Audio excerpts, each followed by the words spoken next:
Regardons au ras des faits. Nous avons un ancien président de la République qui s'appelle Jacques Chirac qui a été condamné. Son Premier ministre, qui s'appelle Édouard Balladur, est mis en examen dans l'affaire Karachi. Son ministre de la Défense est mis en examen dans l'affaire Karachi.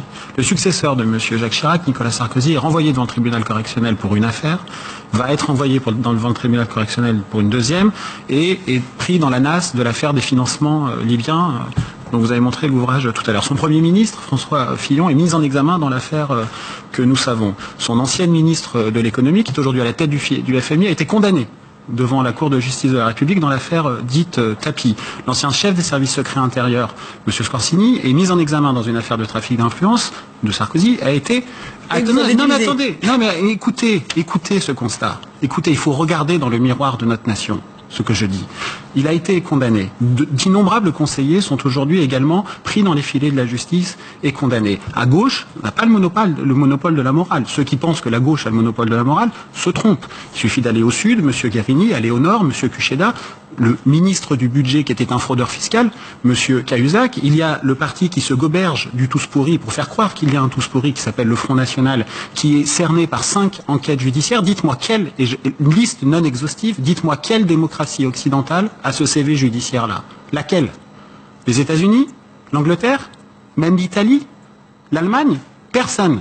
Alors, moi je veux bien qu'on dise que les affaires, ce sont des épiphénomènes de la vie publique, qu'il faut mettre un peu de côté, que ça perturbe l'espèce de zone de confort de la conversation démocratique. Moi, je crois que c'est une grande alerte politique. Je crois que ça nous sommes une exception en France? Je pense que ce que je viens de dire en termes de constat, qui est non exhaustif, doit nous alerter sur la gravité de la situation française et qu'il faut peut-être, de ce point de vue-là, arrêter de regarder les autres avec surplomb et se regarder en face pour faire notre examen de conscience.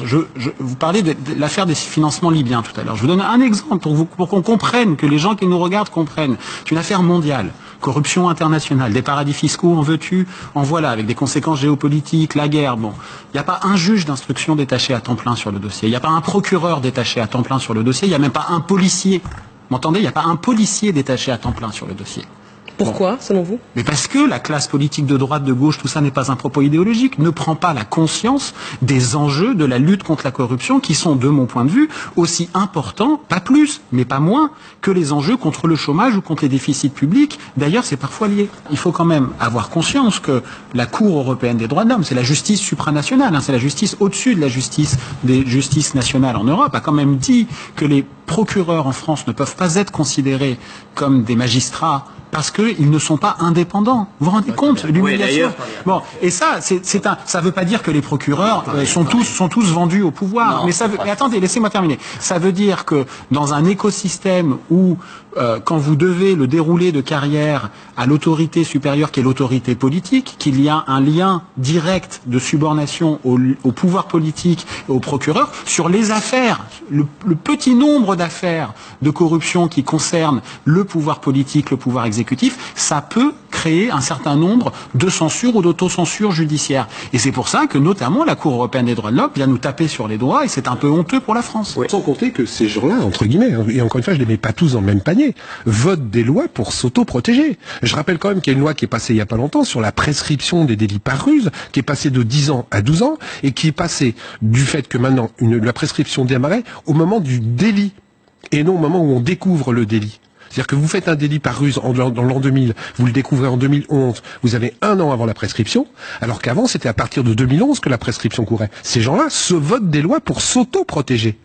Et il faut pas inverser les règles en plus. Il y en a marre de dire que c'est la faute de l'électeur. C'est la faute, mais un bon escroc, il est sympathique. Un bon escroc, ça sait mentir. Un bon escroc, ça vous trouve de boulot dans la commune. Un bon escroc, ça sait vous rendre redevable. Et quand vous vous rendez compte que les bons escrocs en général, dans ces mairies-là, personne ne se présente contre ces gens-là puisqu'ils sont sûrs d'être élus. Donc ce ne se présente que des seconds couteaux. Mais si, monsieur Miard, arrêtez de faire l'amour, on vous connaît.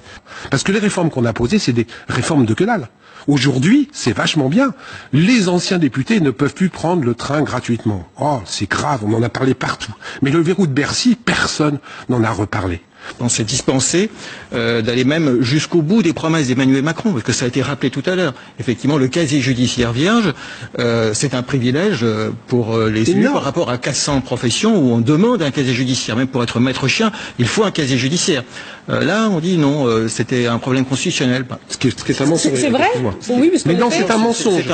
C'est un sujet. Excusez-moi, c'est un mensonge. La loi a été déposée le 1er février 2017. J'ai participé à la rédaction de cette loi.